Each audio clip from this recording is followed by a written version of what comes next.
Hello दोस्तों, Sai classes channel में आपका स्वागत है। आप देखेंगे प्रमेय, पाइथागोरस प्रमेय। समकोण त्रिभुज में एक होता है पाइथागोरस प्रमेय। समकोण त्रिभुज का एक थ्योरम है जो पाइथागोरस थ्योरम बोलते हैं। तो चलिए पाइथागोरस थ्योरम जी द्वारा चलिए देखते हैं। ये एक समकोण त्रिभुज है जिसका एक कोण 90 अंश का होता है, यानी एक कोण 90 डिग्री का होता है। चलिए ए से बी, एक ए से बी और बी से सी, सी से ए या ए से सी, कुछ भी कर सकते हैं इसको। चलिए अब इसका तीनों का एक अलग अलग नाम है। बहुत आसान नाम है, बहुत आसान नाम है। चलिए देखते हैं। ये जो 90 अंश का जो कोण है, 90 अंश डिग्री का, जो उसके ठीक सामने इसको कहते हैं कर्ण। इसका नाम है कर्ण। इसको इंग्लिश में हाइपोटेन्यूज कहते हैं। और जो ये सीधा जो लाइन है, जो ए से बी तक, इसको कहते हैं लंब। सीधा लंब है, देखिए इसको कहते हैं लंब। इसको परपेंडिकुलम कहते हैं, इंग्लिश में परपेंडिकुलम कहते हैं। और ये जो आधार है, आधार इसको कहते हैं आधार, इंग्लिश में कहते हैं बेस। चलिए अब एक जो इसको पाइथागोरस प्रमेय, इसको देखते हैं। लिखा है, इसको पढ़िए, इसको 2 बार कम से कम पढ़िए, तभी आप लोग को सीखेंगे। आप लोग इस प्रमेय के अनुसार समकोण त्रिभुज, यानी ये समकोण त्रिभुज है। और समकोण त्रिभुज में सबसे बड़ी भुजा, यानी सबसे बड़ी भुजा कर्ण है। देखिए कर्ण है, सबसे बड़ा भुजा यही है, कर्ण।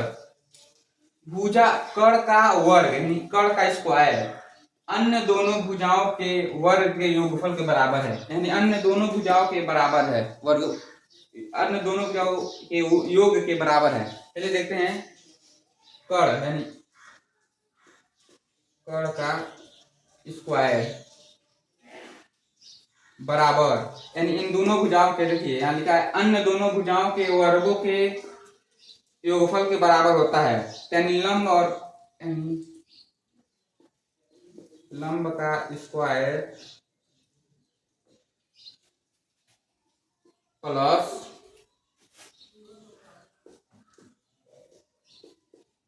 आधार का स्क्वायर।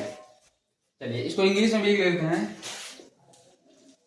एच का स्क्वायर बराबर पी का स्क्वायर प्लस आधार, यानी बेस। चलिए यही है पाइथागोरस प्रमेय का थ्योरी। चलिए एक सवाल लगा के हल करते हैं। सवाल से एक क्या क्वेश्चन सॉल्व करते हैं एग्जांपल के तौर पे। देखिए इसको ए बी, यानी इसको ए बी, इसका कर देते हैं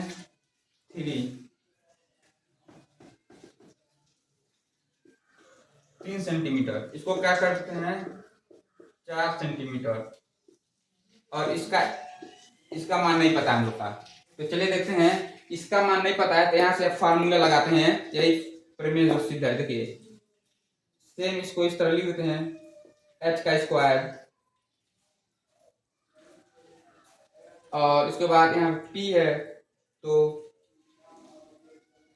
P का यहाँ जो P का जो मान दिया, देखिए यहाँ परपेंडिकुलम का जो मान दिया 3 बी स्क्वायर प्लस बेस का मान दिया 4 स्क्वायर, 4 का स्क्वायर। अब इसको सेम इस तरह लिख देते हैं। 4 एच का स्क्वायर इक्वल टू 3 का स्क्वायर होगा 9 प्लस 4 का स्क्वायर होगा 16। अब इन दोनों को सॉल्व करते हैं। तो जो AC यहाँ दिया, AC इसको इस पूरे को ले लेंगे AC, यानी कर्ण को, हाइपोटेन्यूज को ले लेंगे AC। क्या लिख देते हैं AC स्क्वायर रहेगा इक्वल टू इन दोनों को 25। अब इसको लिख देते हैं AC स्क्वायर और 25 का होगा 5 स्क्वायर, यानी 5 का स्क्वायर 25 होगा। अब स्क्वायर से स्क्वायर कट जाएगा, क्या होगा AC बराबर 5। चलिए ये आंसर है, यानी इसका मान AC का मान आ गया 5। AC का मान आ गया 5। तो यही पाइथागोरस जी का प्रमेय यही है। कर्ण का स्क्वायर लंब इक्वल टू लंब का स्क्वायर प्लस आधार का स्क्वायर। वीडियो अच्छा लगा तो लाइक करें, इस चैनल पर नए तो इस चैनल से जुड़ें। उम्मीद करते हैं आप लोग सीख चुके होंगे।